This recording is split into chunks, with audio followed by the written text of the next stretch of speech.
আমার বাবা মা অনেক দেখে শুনে আমাকে একটা নেশাখোর ছেলের সাথে বিয়ে দিয়েছে। কথাটি অদ্ভুত শোনালেও এটাই সত্য। আমি দেখতে মোটামুটি বেশ সুন্দরী ছিলাম। জীবনে অনেক প্রেমের প্রস্তাব পেয়েছি, কিন্তু কখনো কোনো প্রেম জড়ায়নি। ভেবেছিলাম বাবা মা যাকে পছন্দ করবে আমার জন্য, তাকে নিজের সবটুকু ভালোবাসা দিয়ে আপন করে নেব। কিন্তু নিয়তির খেলা যে এত নির্ময় হতে পারে তা আগে কখনো ভাবিনি। আমি এসএসসি পাস করার পরই বাবা মা পাত্র খোঁজা শুরু করলো। তাও যেমন তেমন পাত্র হলে হবে না, তাদের চাই বড়লোক পাত্র। ছেলের বাবা প্রচুর সম্পত্তি থাকতে হবে, শহরে নিজের বাসা থাকতে হবে, যাতে আমার ভবিষ্যতে কোনো অভাব অনটন না দেখতে হয়। মেয়ের সুখ থাকবে, এই কথাটাই ভাবনা ছিল তাদের মাথায়। কিন্তু সেই সুখের সঙ্গতটা যে কেবল টাকায় আটকে থাকে না, সেটা তারা বুঝতে চায়নি। একদিন আমাকে একটা ছেলে দেখতে এসেছিল। ভীষণ মিষ্টি চেহারা ছেলেটার, লাজুক লাজুক মুখ নিয়ে বাবার সামনে বসেছিল। আমি আড়াল থেকে তাকে দূর থেকে দেখেই কেমন জানি একটা ভালো লাগা কাজ করছিল। মন বলছিল এই মানুষটার পাশে সারা জীবন নিশ্চিন্তে কাটিয়ে দেওয়া যায়। ছেলেটি একটি বেসরকারি কোম্পানিতে চাকরি করত। বিয়ের পর আমাকে নিয়ে তার অফিসের কাছাকাছি একটা ছোট বাসা ভাড়া নিয়ে থাকতে ইচ্ছা ছিল তার। কিন্তু তার ছোট দুই বোন ছিল, আর তার বাবা ছিলেন একজন প্রাইমারি স্কুলের মাস্টার। স্বাভাবিকভাবেই তাদের আর্থিক অবস্থা বড়লোকদের মতো অর্থ জাঁকজমকপূর্ণ ছিল না। ছেলেটি চলে যাওয়ার পর বাবা ঘটককে ডেকে পরিষ্কার করে দিলেন, বলেন এই ছেলের সাথে আমার মেয়ের ভবিষ্যৎ অন্ধকার। শিক্ষার সংসার, তারপর আবার দুটি অবিবাহিত মেয়ে। আমার মেয়ে ওখানে গিয়ে কষ্ট থাকবে নাকি? আমি দরজার ওপাশে দাঁড়িয়ে বাবার কথাগুলো শুনছিলাম। বুকের ভেতরটা এক মুহূর্তে ভারী হয়ে এসেছিল। ইচ্ছা করছিল দৌড়ে গিয়ে বলি, বাবা আমার টাকা পয়সা দরকার নাই, আমার এই মানুষটাকেই পছন্দ হয়েছে। কিন্তু লজ্জায় আর ভয়ে বাবা মায়ের সামনে মুখ ফুটে কিছু বলার সাহস আমার হয়নি। চুপচাপ নিজের ভাগ্যকে মেনে নিয়ে নিজের ঘরে গিয়ে বসছিলাম। যাই হোক, এভাবে ছেলে দেখতে দেখতে একদিন বাবা মা তাদের মনের মতো একটা ছেলে পেয়ে গেলে। ছেলে নাকি এখনো কিছু করে না, মাস্টার পড়াশোনা করছে। তবে তার বাবার অটল সম্পত্তি, ঢাকায় নিজের একটা বড় বাসা আছে, টাঙ্গাইল শহরে দুটো বড় বড় দোতলা বাড়ি আছে, যেখানে থেকে প্রতি মাসে প্রচুর টাকা ভাড়া আসে। তাছাড়া ছেলের বাবা অনেক বড় ব্যবসাও আছে। পাত্রপক্ষের সন্তুষ্ট কথা, ছেলে কিছু না করলেও চলবে। তার বাবার যা আছে সারা জীবন বসে খেয়েও শেষ হবে না। আপনারা মেয়ের ভবিষ্যৎ নিয়ে একদম চিন্তা করবেন না। আমার বাবা মায়ের চোখে তাকে টাকার আলোয় ঝলসে গেছে, সেখানে মেয়ের মনের ইচ্ছা বা মমতার কোনো দামই ছিল না। আর আমার কোনো মতামত ছাড়াই বিয়ের দিন তারিখ ঠিক করে গেল। দিনমোহর বা কাবিন ধার্য করা হলো 50 লক্ষ টাকা। বাবা মা মনে মনে দরুন খুশি, তাদের মেয়ে কত বড় ঘরে যাচ্ছে। আমার বিয়েটা খুব ধুমধাম করে দেওয়া হলো। লাইটিং, জাঁকজমকপূর্ণ সোজা সাজা, শত শত মানুষের আনাগোনা আর মেহমানদারি। বহু দেখে সবাই বলতে লাগলো, মেয়ে তো একদম রাজরানী হতে চলেছে। আমিও নতুন শাড়ি আর গয়নায় নিচে নিয়ে অজান্তেই একরাশ নতুন স্বপ্ন বুনতে শুরু করছিলাম। ভেবেছিলাম হয়তো সেই ছেলেকে পাইনি, কিন্তু যে স্বামী হয়েছে তাকে নিয়ে একটা সুন্দর সংসার গুছিয়ে নেব। কিন্তু ভুলটা ভাঙতে বেশি সময় লাগেনি। বাসর রাতে আমি বুঝে গিয়েছিলাম ছেলেটার চরিত্র কেমন, আর আমার ভাগ্য আসলে কি লেখা রয়েছে। ওপরওয়ালা লাল বেনারসি আর ভারী গয়নার মুড়ে আমি খাটের এক পাশে বসে অপেক্ষা করছিলাম। কিন্তু ঘরে ঢোকার পর থেকে আমার স্বামী সাফিন একেবারেও চুপচাপ। তার মধ্যে কোনো ঐশ্বর্য নেই, নেই নতুন জীবন শুরু, কারোর কোনো সাধারণত আনন্দ। আমি কথা বলার চেষ্টা করলাম, তাকে জানতে চাইলাম কিন্তু সে এতটাই উদাসীন যে আমি 5টা কথা জিজ্ঞাসা করলে অতি কষ্ট হতে একটা কথার উত্তর দেয়। তার চোখে দুটো কেমন যেন লালচে দৃষ্টি, উম, ঘোলাটে আর স্থির। তার চলাফেরা এবং শরীরে অদ্ভুত গন্ধ। আমি প্রথম রাতেই বুঝে গেলাম সে অসুস্থ, কোনো স্বাভাবিক মানুষ নয়, ভয়াবহ কোনো নেশার ডুবে থেকে সে রাতের বাকিটা সময় এসে আমাকে সম্পূর্ণ নিজের মতো ব্যবহার করলো। তারপর বিছানার এক কোণে আড়াআড়ি হয়ে ঘুমিয়ে পড়লো। বিয়ের প্রথম রাতে আমার সব স্বপ্ন কাছের মতো ভেঙে গুছেও হয়ে গেছে। আয়নায় নিজের সাজানো রূপে দিকে তাকিয়ে কান্নাটাও গলার কাছে আটকে আছিল। তবে এই ভবিষ্যৎকার মাঝেও একটা আলোর দিক ছিল। আমার শ্বশুর শাশুড়ি মানুষ হিসাবে খুব ভালো ছিলেন। পরের দিন সকাল হতেই শাশুড়ি মা আমাকে নিজের কাছে ডেকে নিয়ে মাথায় হাত বুলিয়ে দিলেন। তাদের চোখ মুখ একটা সম্পুষ্ট অপরাধ বোধ আর আকুতি দেখতে পেলাম। তারা হয়তো জানতে তাদের ছেলে এই গোপন সত্যটা, কিন্তু তাও হইতে আশা করেছিলেন কোনো ভালো মেয়ে স্পর্শ এলে হয়তো ছেলের শুধরে যাবে। আমি বুঝতে পারলাম অটল টাকা আর 50 লাখ টাকার কাবিনের আড়ালে বাবা মা আমাকে এমন এক বন্ধনে বেঁধে দিয়েছে যেখান থেকে বের হওয়ার পথ এত সহজ নয়। বাসর রাতে এই সেই ভবিষ্যৎকময় অভিজ্ঞতার পর সকালটা আমার জন্য কোনো নতুন আশা নিয়ে আসেনি। এসেছিল একরাশ অজানা আশঙ্ক আর দম বন্ধ করা নীরবতা নিয়ে। সকালে শাশুড়ি মায়ের অপরাধ বোধ মাখা মুখের দিকে তাকিয়ে বুঝেছিলাম এই রাজপ্রাসাদের মতো সংসারের প্রতিটি ইটে এক গভীর বিষাদের গল্প লুকিয়ে আছে। সাবিন তখনও ঘরে আঘেরে মুছছিল।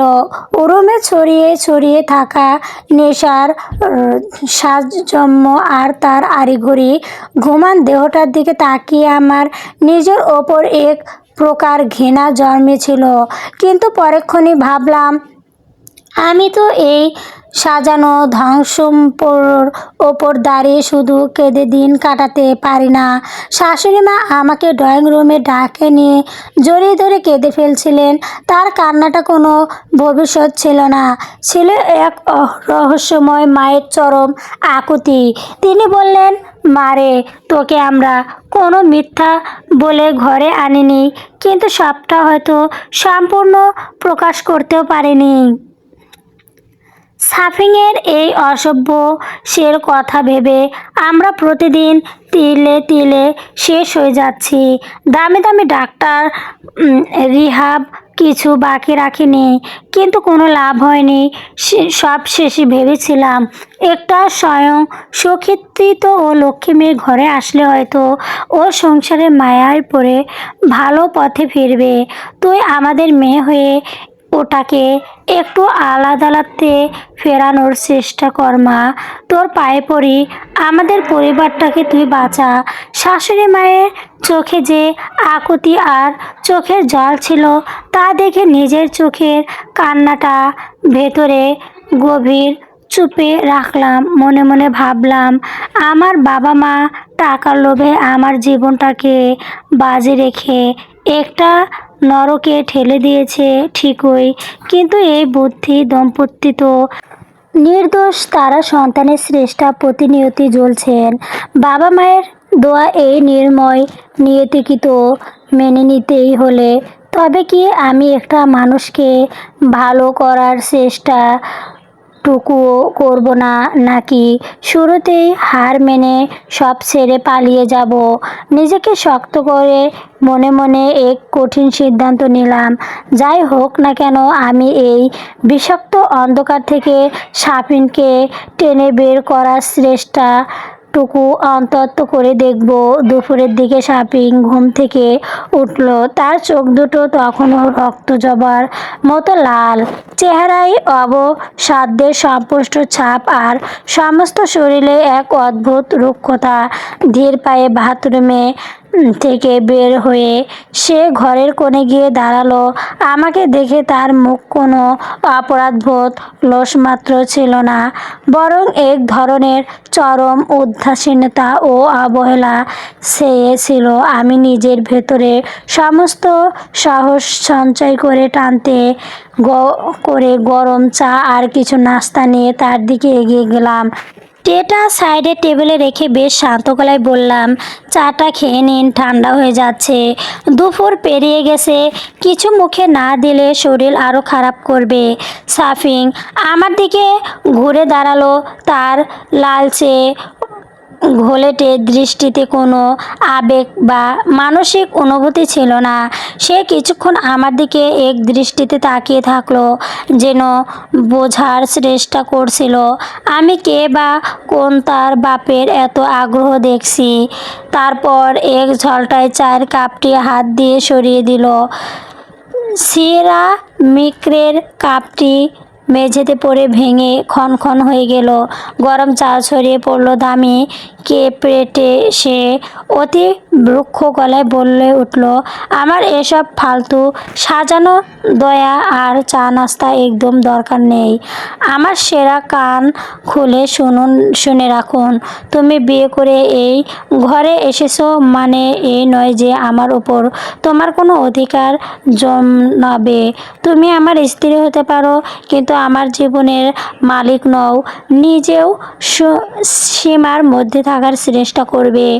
আমার কাজ, আমার চলন বলন কিংবা আমার অভ্যাস যদি কোনো দিন নাক গলাতে আসো, তবে তার পরিণতি কিন্তু মোটেও ভালো হবে না। তোমার মতো কত মেয়ে দেখলাম, এত মনে হুমকি ঘুষি আর অপরজনক। কথাটি শুনে বুকের ভেতরটা ভীষণভাবে কেঁপে উঠল। চোখের কোণে জল চলে আসতে চাইল। আমি তা জোর করে আটকে রাখলাম। মাথা নিচু না করে বেশ শান্তভাবে তার চোখের দিকে তাকালাম। আমি বুঝে গিয়েছিলাম এই মানুষের সাথে ভয় পেরিয়ে গেলে কোনো দিন সমাধান মিলবে না। বিকেলের দিকে নিচে নেমে এলাম। ড্রয়িং রুমের শ্বশুরমশাই আর শাশুড়ি মা বিষণ্ণ মুখে বসে ছিল। শ্বশুরমশাই শহরের একজন অত্যন্ত নামকরা ও সম্পত্তি ব্যবসায়ী, কিন্তু নিজের একমাত্র ছেলের এমন চরম প্রান্ত দেখে নিজে ভেতর থেকে একেবারে ভেঙে পড়ছে। তার চেহারায় এক গভীর ক্লান্তি। তিনি আমাকে দেখে একটা দীর্ঘশ্বাস ফেলে অপেক্ষার সুরে বললেন, মা, টাকা পয়সা, টাকার বড় বাসা আর বিশাল সম্পত্তি দিয়ে যে সংসারের আসল শান্তি কোনো কেনা যায় না, তা আমি আজ হাড়ে হাড়ে টের পাচ্ছি। লোকে বলবে বলে আমি কত বড় লোক, কিন্তু আমার ভেতরে যে কত বড় শূন্যতা তা কেউ দেখে না। আমাদের অটল ধন সম্পদ আছে মা, কিন্তু আমার একমাত্র ছেলেটাই মানুষ হলো না। সব থেকেও আমরা আজ নিঃস্ব। আমি শ্বশুরমশাইয়ের পাশে গিয়ে বসলাম এবং তাকে সান্ত্বনা দেওয়ার চেষ্টা করে বললাম, বাবা, আপনারা একদম ভেঙে পড়বেন না। পথ যতই কঠিন হোক, কোনো না কোনো উপায় নিশ্চয় বের হবে। একটু সময় দিন আমাকে। কিন্তু সন্ধ্যার পর পরিস্থিতি আরও জটিল, আরও বিষাক্ত হয়ে উঠল। ঘর থেকে তৈরি হয়ে সাফিন নিচে নেমে এলো বাইরে যাওয়ার জন্য। তার পরানো এলোমেলো পোশাক আর চাউনিতে এই পরিস্থিতি নেশার তাড়ানো। তার হাবভাব দেখে আমি স্পষ্টভাবে বুঝে গেলাম সে অন্ধ জায়গাতে বন্ধুদের কাছে নেশার আখড়াতেই দবতি হচ্ছে। আজ রাতেও ফিরে এসে হয়তো সে একই ভিক্ষার পুনরাবৃত্তি করবে। আমি কাল বিলম্ব না করে সোজা গিয়ে মূল দরজার সামনে গিয়ে দাঁড়ালাম। দরজার হাতল শক্ত করে ধরে শান্ত গলায় বললাম, সন্ধ্যার পর এভাবে শরীরে অসুস্থতায় নিয়ে আপনি বাইরে কোথায় যাবেন না। ঘরে চলুন, বিশ্রাম নিন। সাফিন থমকে দাঁড়ালো আমার এই হঠাৎ বাধা দেওয়ার সাহস দেখে। তোমার তার চেয়েও চোখ দুটো এক মুহূর্তেও আগুনের মতো জ্বলে উঠল। সে হিংস্র বাঘের মতো আমার দিকে ধেয়ে এলো এবং এক ঝলটায় আমার হাত দুটো শক্ত করে চেপে ধরলো। তার হাতের চাপ এতটাই তীব্র ছিল যে মনে হচ্ছিল হাতের হাড়গুলো ভেঙে গুঁড়ো হয়ে যাবে। সে আমার মুখের কাছে নিজের মুখ এনে দাঁতে দাঁত গুঁজে উঠল। তোমাকে সকালে কি বলেছিলাম মনে নেই? আমার রাস্তায় বাধা হয়ে দাঁড়ানোর সাহস তুমি পাচ্ছিলে কিভাবে? তোমার সাহস তো কম নয়। সরে এখান থেকে, নাইলে এমন শিক্ষা দেব যা জীবনেও বলবে না। তার শক্ত হাতের মুঠোয় আমার হাত অবশ হয়ে আসছিল, শরীরের যন্ত্রণা কেড়ে উঠছিল, কিন্তু আমি আমার দৃষ্টি সরালাম না। সাফিনের সেই লাল হিংসে চোখের দিকে তাকিয়ে মনে মনে বললাম, হাজার আজ এই অন্ধকারের কাছে হার মানব না, হয় আলোর পথ বানাবো চলবে। গল্পটি অনেক সুন্দর। যদি ভালো লেগে থাকে দয়া করে অবশ্যই চ্যানেলটাকে সাবস্ক্রাইব করবেন প্লিজ।